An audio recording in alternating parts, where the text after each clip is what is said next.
বাংলাদেশ ইসলামী ছাত্র শিবিরের secretary general মনোনীত হয়েছেন সিবগাতুল্লাহ সিবগা। তিনি বর্তমান সেশনে সংগঠনটির দপ্তর সম্পাদকের দায়িত্ব পালন করছেন। জুলাই গণ অভ্যুত্থানে বিশেষ ভূমিকার জন্য রাজনৈতিক অঙ্গনে পরিচিত সিবগাতুল্লাহ। জানা গেছে, সিবগাতুল্লাহর গ্রামের বাড়ি ঠাকুরগাঁও জেলায়। বাবা মাওলানা আব্দুল হাকিম ঠাকুরগাঁও ২ আসনে জামায়াতে ইসলামের মনোনীত সংসদ সদস্য প্রার্থী। তিনি জেলা জামায়াতের সাবেক আমির।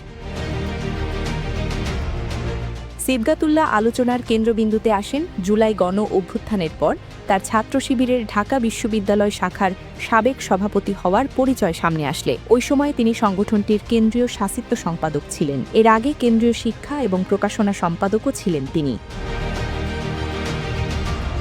আজ শুক্রবার ২৬ ডিসেম্বর রাজধানীর বাংলাদেশ চীন মৈত্রী সম্মেলন কেন্দ্রে কেন্দ্রীয় সদস্য সম্মেলনে নবনির্বাচিত সভাপতি নুরুল ইসলাম সাদ্দাম তাকে সেক্রেটারি জেনারেল হিসাবে মনোনীত করেন। এর আগে সদস্যদের প্রত্যক্ষ ভোটে বর্তমান সেক্রেটারি জেনারেল নুরুল ইসলাম সাদ্দাম সভাপতি নির্বাচিত হন। পরবর্তীতে শিবিরের সাংবিধানিক নীতি অনুযায়ী সিবগাতুল্লাহকে সেক্রেটারি জেনারেল মনোনীত করেন সাদ্দাম।